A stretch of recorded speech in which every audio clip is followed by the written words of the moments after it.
नमस्कार, मैं doctor A K. Mishra Suryansh educational academy के यूट्यूब चैनल पर आप सभी का स्वागत करता हूं। दोस्तों, हम लोग मध्यकालीन इतिहास पढ़ रहे हैं। मध्यकालीन इतिहास के अंतर्गत हम लोगों ने कल महमूद गजनवी को पढ़ा था और हम लोगों ने जाना था कि महमूद गजनवी जो है पहला मुस्लिम शासक था जिन्होंने खलीफा से सुल्तान की उपाधि जो है प्राप्त करी थी। ठीक है, साथ ही साथ हम लोगों ने देखा था कि पूरा जो तुर्क हैं, इस सभी तुर्की सुल्तान की उपाधि धारण करते हैं, लेकिन महमूद गजनवी के द्वारा। ठीक है, साथ ही साथ आप देखेंगे कि हम लोगों ने पढ़ा था कि खिज्र खां को छोड़ के सभी लोगों ने सुल्तान की उपाधि धारण करी थी। साथ ही साथ हम लोगों ने देखा था कि महमूद गजनवी के ही काल में फिरदौसी, जिन्होंने शाहनामा की रचना करी थी, वो भी आया था और साथ ही साथ उसे फारसी भाषा का जो है जनक माना जाता है। ठीक है, और हम लोगों ने देखा था कि महमूद गजनवी के काल में ही, या साथ में आप कह सकते हैं कि लेखक था अल-बेरूनी, जिन्होंने क्या एक पुस्तक लिखी थी, क्या किताबुल हिंद नामक रचना करी थी। ठीक है, और साथ साथ हम लोगों ने पढ़ा था कि सभी मुस्लिमों में प्रथम मुस्लिम ऐसा है कौन? अल-बेरूनी, जिन्होंने क्या करा था? पुराणों का अध्ययन करा था। ठीक है, अब आज हम लोग देखेंगे, हम लोगों ने देखा था कि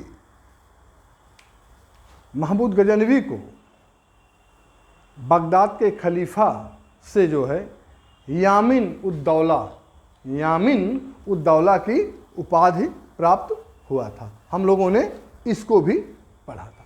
ठीक है, कल जो है जल्दबाजी में बाय मिस्टेक हमने जो है 1203 ईस्वी में मोहम्मद गोरी वास्तविक रूप से गजनी या गोर का शासक बना था, ये हम जल्दबाजी में 1103 बता दिए थे। ठीक है, तो आप लोग जानते रहिए 1203 है। अब बस हम लोगों को महमूद गजनवी के बारे में बस केवल इतना जानना है, जो हम लोगों ने पढ़ा था कि महमूद गजनवी ने भारत पर 17 बार आक्रमण किया था। 1000 ईस्वी से लेके 1030 ईस्वी के बीच में 17 बार आक्रमण करा था। ठीक है, तो हम उसके बारे में चर्चा कर लेते हैं, फिर आगे बढ़ते हैं। ठीक है, तो सबसे पहले देखते हैं महमूद गजनवी। महमूद गजनवी 1000 ईस्वी से 1030 ईस्वी। ठीक है, इसके बीच में भारत पर कितनी बार आक्रमण करा था? 17 बार आक्रमण करा था।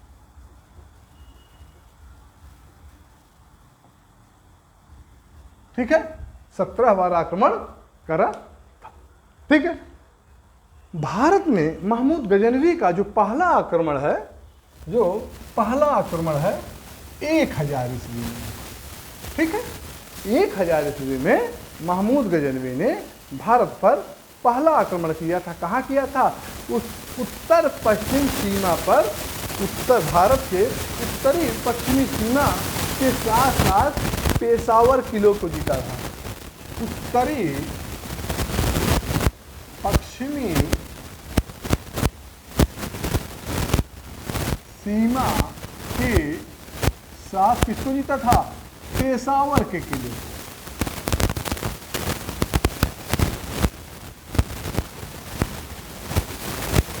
पेशावर के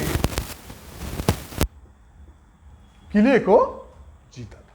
ठीक है, फिर आप देखेंगे दूसरा जो आक्रमण होता है महमूद गजनवी का 1001 ईस्वी में होता है। ठीक है, 1001 ईस्वी में। 1001 ईस्वी में फिर इन्होंने पेशावर पर आक्रमण करके किसको पराजित किया? जयपाल को पराजित किया। फिर इसने पेशावर पर आक्रमण करता है और किसको पराजित करता है? जयपाल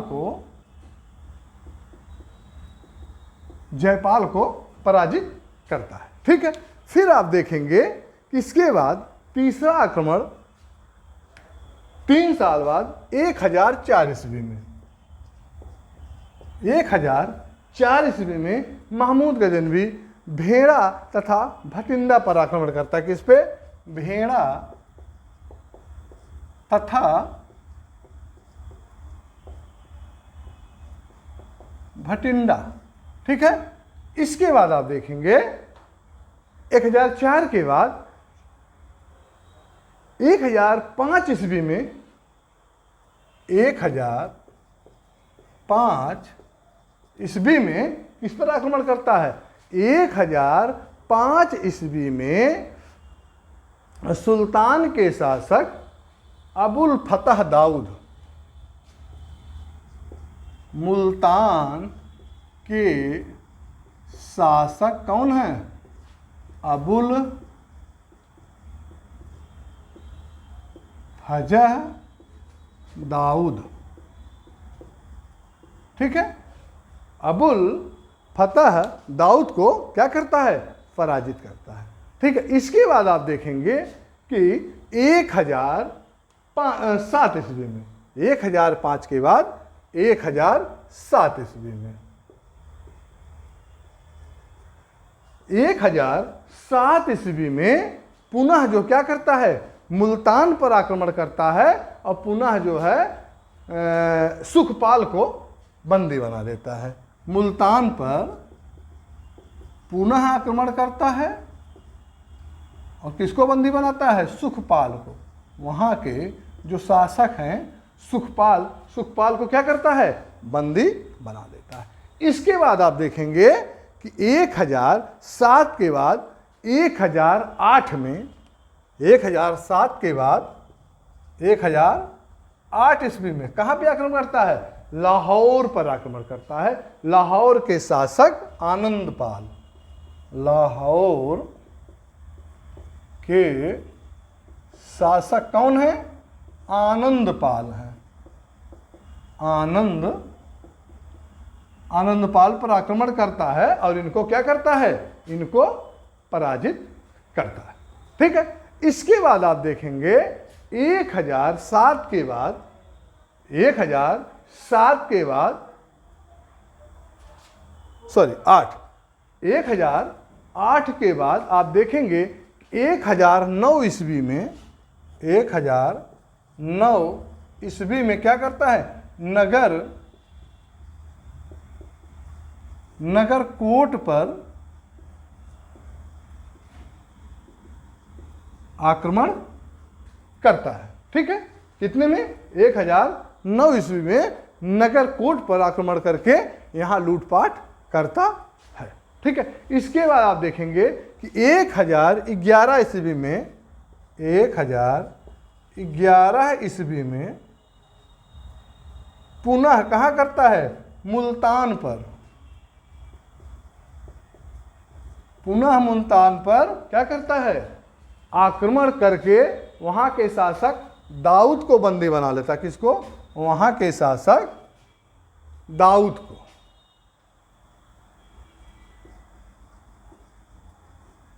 ठीक है।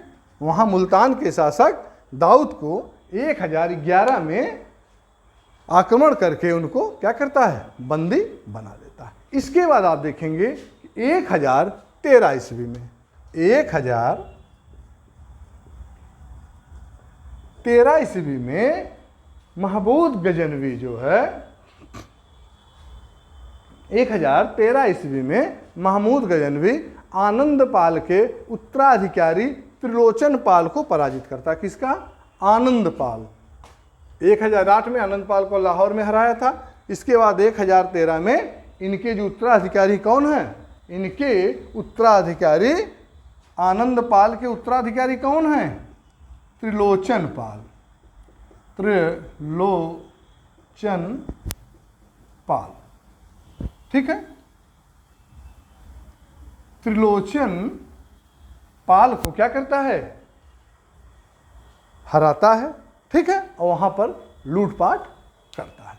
इसके बाद आप देखेंगे 1013 के बाद 1014 ईस्वी में 1014 ईस्वी में, ठीक है, 1014 ईस्वी में कहाँ? थानेश्वर पर आक्रमण करता है। कहाँ? थानेश्वर पर।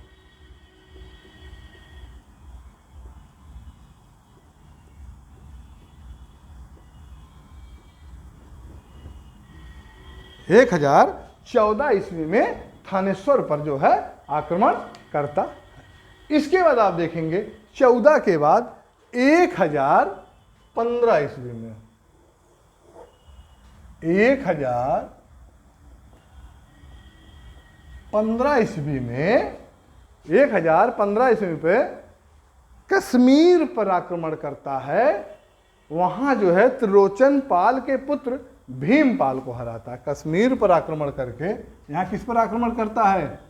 कश्मीर पर। किसको हराता है? भीम पाल को। भीमपाल कौन है? त्रिलोचन पाल के पुत्र हैं, ठीक है। त्रिलोचन पाल के पुत्र भीमपाल को कश्मीर पर आक्रमण करके पराजित करता है, ठीक है। इसके बाद आप देखेंगे कि 1015 के बाद 1018 ईस्वी में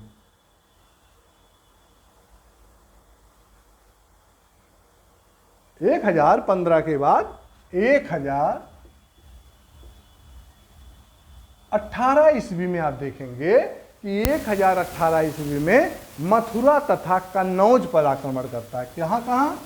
मथुरा तथा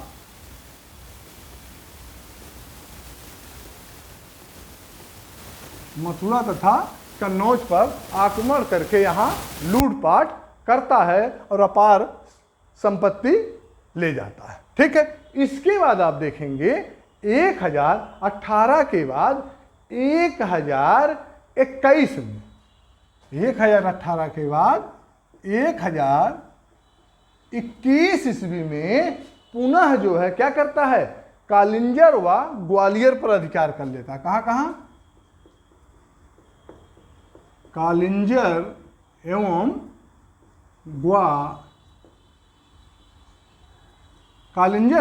ग्वालियर पर आक्रमण करके वहां पर अपना अधिकार कर लेता है, ठीक है। इसके बाद आप देखेंगे कि 1021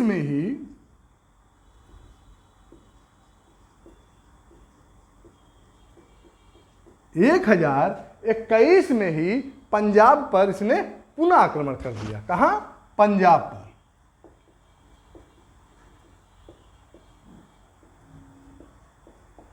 ठीक है। पंजाब पर पुनः जो है आक्रमण करता है। इसके बाद 21 के बाद 1022 ईस्वी में 1022 ईस्वी में आप देखेंगे तो 1022 ईस्वी में पुनः कहां? कालिंजर पर पुनः जो है कालिंजर पर आक्रमण करके यहां पर लूटपाट करता है। इसके बाद आप देखेंगे कि 1024 ईस्वी में 1024 ईस्वी में ये बहुत बार पूछा गया है, बहुत इंपॉर्टेंट है, ठीक है, कि सोमनाथ मंदिर पर महमूद गजनवी ने किस सन में आक्रमण करा था, ठीक है। तो 1024 में क्या करा था? सोमनाथ मंदिर पर आक्रमण करा था, ठीक है।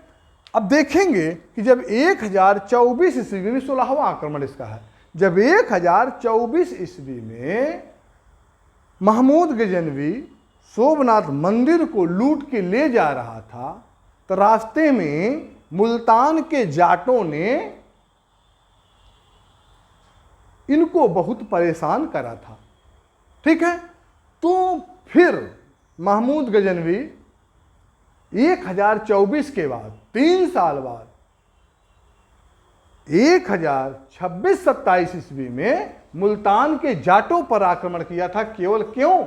उन्हें दंडित करने के लिए। 1026-27 ईस्वी में मुल्तान के जाटों पर जो है आक्रमण क्यों किया था? केवल उनको दंडित करने के लिए। ठीक है, तो ये जो है 17 आक्रमण जो है महमूद गजनवी के हैं। ठीक है, इसमें से 2-3 जो है इंपॉर्टेंट है। ठीक है, जैसे आप पहला जान लीजिए, शुरुआत कब करा था, कश्मीर पर कब करा था, मथुरा तथा कन्नौज कालिंजर, और सबसे इंपॉर्टेंट जो है ये दोनों है 24 और 26-27। ये जो है बार बार पूछा जाता है।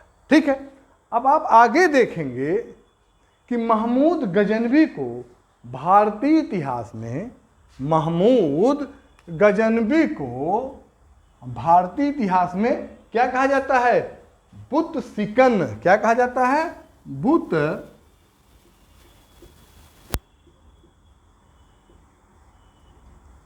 सिकन। बुत सिकन का मतलब होता है मूर्ति भंजक। क्या होता है? मूर्ति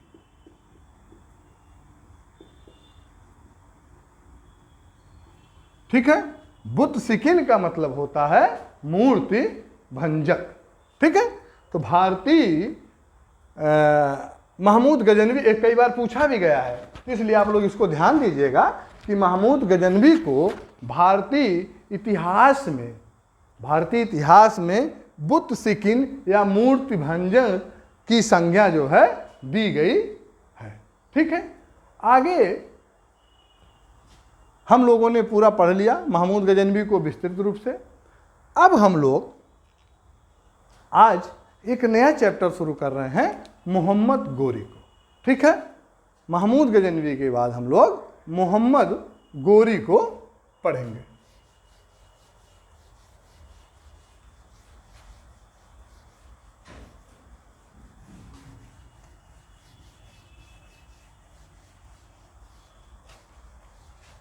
महमूद गजनवी और मोहम्मद गोरी परीक्षा की दृष्टि से बहुत ही इम्पोर्टेंट है। ठीक है, तो हम लोग किसको पढ़ेंगे? मोहम्मद गोरी को। मोहम्मद गोरी। ठीक है, मोहम्मद गोरी को हम लोग पढ़ेंगे। तो चलिए देखते हैं। मोहम्मद गोरी जो है अफगानिस्तान में गजनी वंश के पतन के बाद किसके? गजनी वंश का संस्थापक कौन है? मैं बता चुका हूं। ठीक है, तो आप लोगों के लिए एक क्वेश्चन है, आप लोग इसका उत्तर दीजिएगा कमेंट बॉक्स में कि गजनी वंश का संस्थापक कौन है। ठीक है, अब आप देखेंगे कि अफगानिस्तान में गजनी वंश के पतन के बाद गोरी कबीले ने शक्ति प्राप्त करना शुरू कर दिया। ठीक है, क्योंकि जब गजनी वंश या गजनी वंश के शासक जब कमजोर पड़ गए तो जो गोरी वंश का कबीला है, ठीक है, वो जो है धीरे धीरे उसकी अपनी शक्ति को बढ़ाना शुरू कर देता है। ठीक है, जो गोरी वंश जो था उसे गोर वंश कहा जाता था। साथ ही साथ उसे हम एक नाम और देते हैं, क्या? संसबानी वंश। क्या नाम देते हैं? एक नाम देते हैं, इसे हम गोर वंश कह सकते हैं। साथ ही साथ संसबानी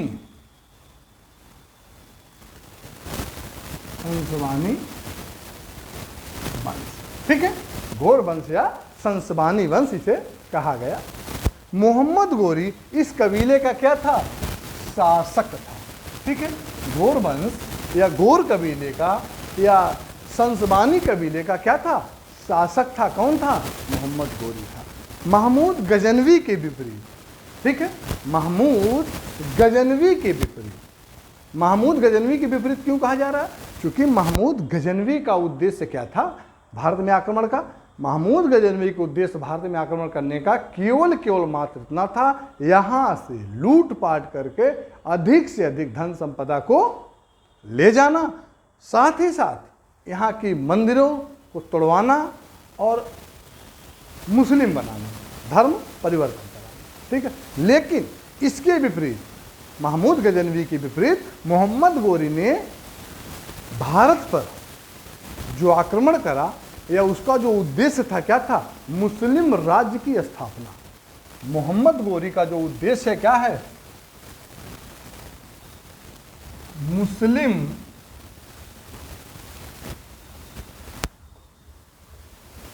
राज्य की स्थापना। ये किसका उद्देश्य है? भारत में मुस्लिम राज्य की स्थापना का उद्देश्य किसका था? मोहम्मद गोरी का था, ठीक है। अब आप देखेंगे कि मोहम्मद गोरी जब इसका कबीला मजबूत हो जाता है, इसकी दृष्टि किधर पड़ती है? भारत की ओर पड़ती है। तो ये क्या करता है? सबसे पहले मोहम्मद गोरी ने भारत पर प्रथम आक्रमण जो है 1175 ईस्वी में, कितने में?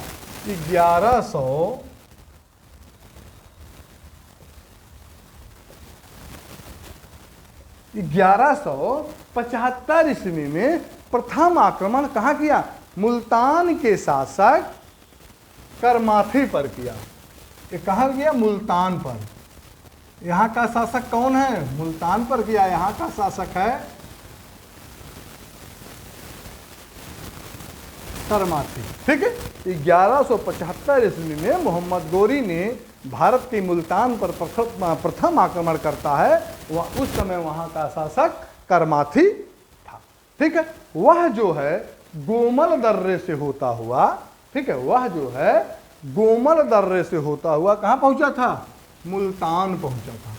किस दर्रे से होते हुए? गोमल दर्रे से होते हुए कहाँ पहुँचा? मुल्तान पहुँचा। तथा ये जो करमाथी है, ये करमाथी जो है उच्च का शासक है। कहाँ का? मुल्तान और उच्च,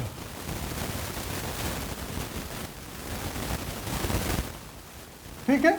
मुल्तान व उच्च के शासक करमाथी को हराकर यहाँ तक आया और इस मुल्तान और गुच्छ को क्या करता? उच्च को अपने अधीन कर लेता है। ये दोनों जो है 1175 ईस्वी में अपने अधीन कर लेता है, ठीक है। आप देखेंगे इसके बाद मोहम्मद गोरी जो है दूसरा आक्रमण 1178 ईस्वी में करता है। 1178 ईस्वी में मोहम्मद गोरी दूसरा आक्रमण कहाँ करता है? अनहिलवाड़,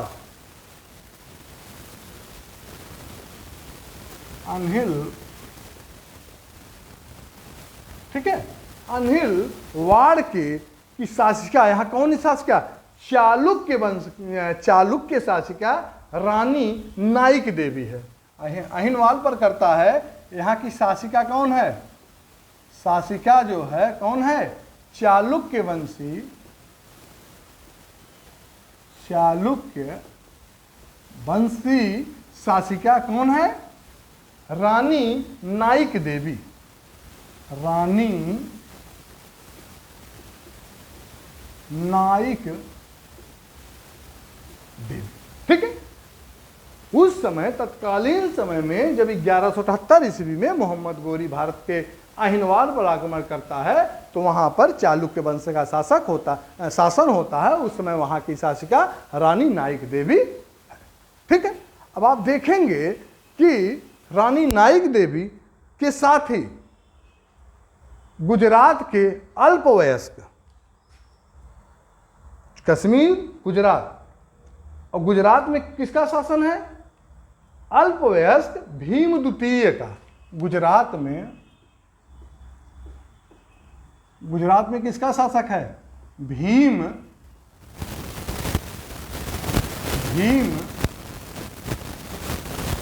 द्वितीय का। ये क्या है? ये अभी अल्प वयस्क है, ये वयस्क भी नहीं है, ठीक है। पर आक्रमण करता है कौन? मोहम्मद गोरी। लेकिन परिणाम कुछ और होता है। परिणाम यह होता है कि मोहम्मद गोरी की यहाँ हार होती है। क्या होती है? पराजय होती है। ये हार जाता है। पुनः 1179 व 1181, पुनः 1179 एवं 1179 ईस्वी एवं 1181 ईस्वी में 79, 81, 85, 86 सब लिखिए। 79, 81, फिर 1185, फिर 1186, ठीक है। ये जो है 1179 ईस्वी में कहाँ आक्रमण करता है? पेशावर। कहाँ? पेशावर।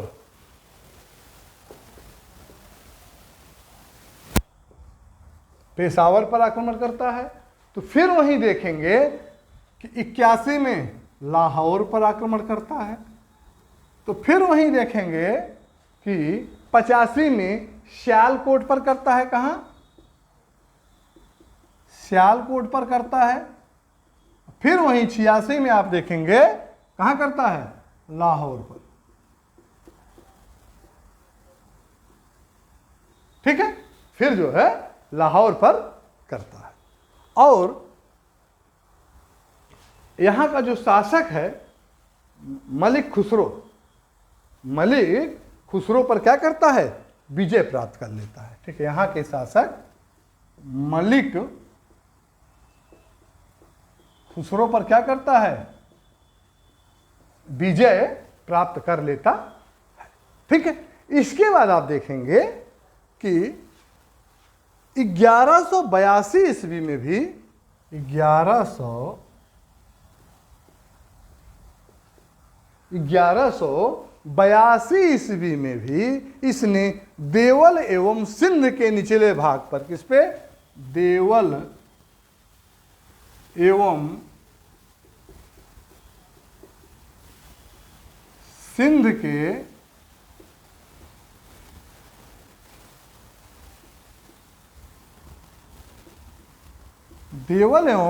सिंध के निचले भाग पर क्या करता है?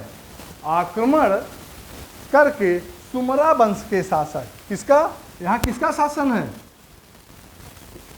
सुमरा वंश का शासक है। और यहां का शासक कौन है? यहां का शासक सुम्र है। कौन है? यहां का शासक सुम्र को क्या करता है? यहां के शासक सुम्र को अपने अधीन, या ऐसा कहा जा सकता है कि अपनी अधीनता स्वीकार करने के लिए क्या करता है? बाध्य कर देता है, ठीक है। तो सुम्र जो है इसकी अधीनता स्वीकार कर लेते हैं। इसके बाद आप देखेंगे कि 1178 में मोहम्मद गोरी जब गुजरात के शासक समोता जो है, कहीं कहीं लिखा गया है कि मूलराज द्वितीय, ठीक है, मूलराज द्वितीय। और इसी मूलराज द्वितीय को कुछ इतिहासकार क्या कहते हैं? भीम द्वितीय, ठीक है। इन्हीं को कुछ इतिहासकार क्या कहते हैं? भीम द्वितीय कहते हैं, ठीक है। भीम द्वितीय कहते हैं। को जो है क्या करा? अबू पर्वत के साथ जो लड़ाई हुई थी, कहाँ हुआ था? अबू पर्वत, ठीक है। अबू पर्वत अबू पर्वत के समीप बुरी तरीके से परास्त कर दिया और वह जान बचाकर, मोहम्मद गोरी किसी तरीके से जान बचाकर वहां से भाग गया। ठीक है, इस पराजय के, देखिए सबसे इंपॉर्टेंट बात, इस पराजय के उपरांत जब वो यहां पराजित होता है गुजरात पे, तो इस पराजय के उपरांत उसने महसूस किया कि भारत को जीतने के लिए, अगर भारत पर राज्य करना है तो सबसे पहले क्या करना होगा, सबसे पहले पंजाब को अपना आधार बनाना होगा। ठीक है, और ऐसा कहा जाता है कि मोहम्मद गोरी की भारत में ये पहली हार थी। मोहम्मद गोरी की भारत में ये पहली हार थी 78 में। ठीक है, इसके बाद आप देखेंगे कि ये जो है 1189 ईस्वी में, 1189 ईस्वी में मोहम्मद गोरी ने भटिंडा के राजा, कहाँ के, भटिंडा के राजा, भटिंडा के राजा कौन है, उस समय भटिंडा के राजा चौहान सूबेदार हैं। कौन, चौहान सूबेदार। ठीक है, चौहान सूबेदार पर क्या करता है, विजय प्राप्त कर लेता है। ठीक है, फिर आप देखेंगे कि 1179-80 में ही, ठीक है, 1179-80 में मोहम्मद गोरी ने क्या करा था, पेशावर पर कब्जा कर लिया था। कहाँ, पेशावर पर। ये मैं पहले बता चुका हूं, फिर बता रहा हूं। तथा 1186 में लाहौर पर कब्जा कर लिया था। ये मैं आपको बता चुका हूं। जहां का शासक कौन है, जहां का शासक खुसरो मलिक है, या मलिक खुसरो है। ठीक है, फिर आप देखेंगे कि 1190 ईस्वी में, 1190 ईस्वी में संपूर्ण पंजाब को गौर साम्राज्य का, या गोर साम्राज्य का, या संसबानी वंश के साम्राज्य का क्या हुआ, अंग बना लिया गया। ठीक है, तथा अब 1190 के बाद मोहम्मद गोरी क्या करता है, दिल्ली तथा गंगा यमुना के दोआब पर आक्रमण करने की तैयारी शुरू कर देता है। कहाँ, 1190 के बाद मोहम्मद गोरी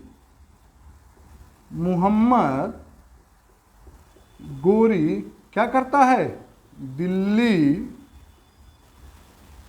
तथा गंगा यमुना के दो आब पर आक्रमण की तैयारी जो है शुरू कर देता है। ठीक है, बस आज इतना ही। हम लोग कल तराइन का प्रथम युद्ध पढ़ेंगे, तराइन का दूसरा युद्ध पढ़ेंगे, फिर हम चंद्रावार का युद्ध पढ़ेंगे। ठीक है, इसके बाद हम लोग मुगल वंश को पढ़ेंगे। ठीक है, बस आज इतना ही। बस आप लोगों से निवेदन है कि मेरे इस वीडियो को अधिक से अधिक शेयर करिए, सब्सक्राइब करिए, लाइक करिए, लोगों तक इस कंटेंट को पहुंचाइए, जिससे कि आने वाले प्रतियोगी परीक्षाओं में लोग इससे लाभान्वित हो सकें और हमारा हौसला बढ़ सके। इन्हीं शब्दों के साथ बहुत बहुत धन्यवाद।